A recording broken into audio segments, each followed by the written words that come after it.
sur #protestant 2.0, je suis heureuse de vous retrouver, c'est vendredi le 20 novembre, on est à Mitassaim et pour démarrer cette journée, je vous propose d'aller dans le Nouveau Testament, vraiment à la fin de la Bible. On est dans la deuxième lettre de Pierre, au premier chapitre, dans les premiers versets. Il sera question de l'appel et du choix de Dieu. Il nous est dit par sa divine puissance, le Seigneur nous a donné tout ce qui nous est nécessaire. Pour vivre dans l'attachement à Dieu, il nous a fait connaître celui qui nous a appelés à participer à sa propre gloire et à son œuvre merveilleuse. C'est ainsi qu'il nous a accordé les biens si précieux et si importants qu'il avait promis, afin qu'en les recevant, vous puissiez échapper aux désirs destructeurs qui règnent dans le monde et participer à la nature divine. Pour cette raison même, faites tous des efforts pour ajouter à votre foi la bonne conduite et à la conduite la vraie connaissance de Dieu. À la connaissance, ajoutez la maîtrise de soi. À la maîtrise de soi, la persévérance, et à la persévérance, ajoutez-y l'attachement à Dieu.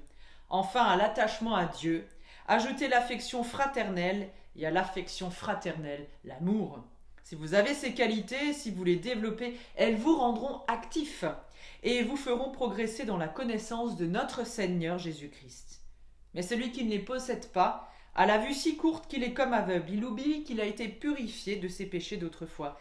C'est pourquoi, frères, efforcez-vous encore plus de prendre au sérieux l'appel que Dieu vous a adressé et le choix qu'il a fait de vous, car en faisant cela, vous ne tomberez jamais dans le mal. C'est ainsi que vous serez largement accordé le droit d'entrer dans le royaume éternel de notre Seigneur, lui qui est Sauveur, Jésus-Christ. Alors, cette deuxième lettre de Pierre, dès le premier chapitre, on peut le constater, eh bien, elle nous apporte un peu la réponse « gardez patience ». Car comme ceux du temps de l'apôtre Paul et comme ceux ensuite du temps de Pierre, eh bien, nous sommes invités toujours à prendre plus de patience. On vit toujours dans l'impatience et plus qu'aujourd'hui encore. On aimerait que tout arrive très vite, les vaccins contre le Covid et tout. Et voilà, dans cette deuxième lettre de Pierre, eh bien, nous est montré une valeur importante, la patience. La patience que Dieu a envers chacun de nous. On peut le dire, ici l'auteur s'adresse à des croyants qui n'ont pas vu le Christ de leurs propres yeux, comme Pierre, lui, l'a vu. Leur foi n'en est pas moins précieuse et semblable à celle de Pierre, avec toutes les richesses. Ils sont enthousiastes, peut-être l'êtes-vous également, ils savent qu'ils sont appelés par Dieu, oui. Mais voilà, ici il est question de connaissance, il est question de connaître, et ce mot revient très fréquemment. Ce mot évoque d'ailleurs une intimité intellectuelle. Ici, comme d'ailleurs ailleurs dans la Bible, connaître a un sens plus large. Cela exprime d'ailleurs une large proximité entre Dieu, personne justement, se connaître.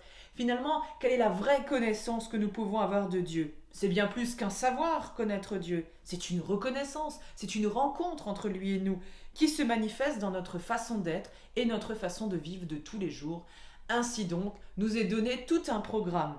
Et je vous le redis, ce programme, il est costaud, mais ça en vaut la peine.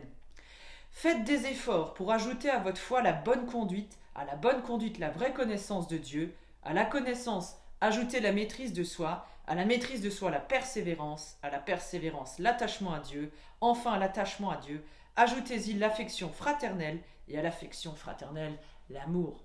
Alors sur ces paroles remplies d'espérance et un programme de joie avec le Seigneur, je vous propose de prier ensemble. Seigneur, malgré le doute qui envahit mon cœur, l'angoisse qui m'étreint, les cris et les rancœurs, malgré le poids des mots et leur violence, la spirale infernale de la désespérance dans le monde, tu es là, Seigneur, au cœur de mes souffrances. Malgré la suspicion dont je suis victime, solidité et solitude ne m'enveloppent pas forcément. Je suis un peu comme un étranger à mon propre moi-même. Je suis lasse, l'amour disparaît, il fait place à la haine. Oui, Seigneur, tu es là, au cœur de mes peines. Quand j'aurai retrouvé le sourire de mes jours et redécouvert les couleurs de l'amour, je n'aurai plus alors les rides de la souffrance et je ne craindrai plus le vide de l'absence. Tu seras là, Seigneur, au cœur de ma louange. Prière de Jean-Robert Gnegui. Sur ces paroles pleines d'espérance, je vous souhaite une super belle journée, un très très bon début de week-end. Je vous dis rendez-vous demain matin pour la prière du petit-déj et rendez-vous dimanche en vidéo à 11h avec une méditation proposée tout en couleur par une collègue de notre union d'église. D'ici là, portez-vous bien et prenez bien soin de vous.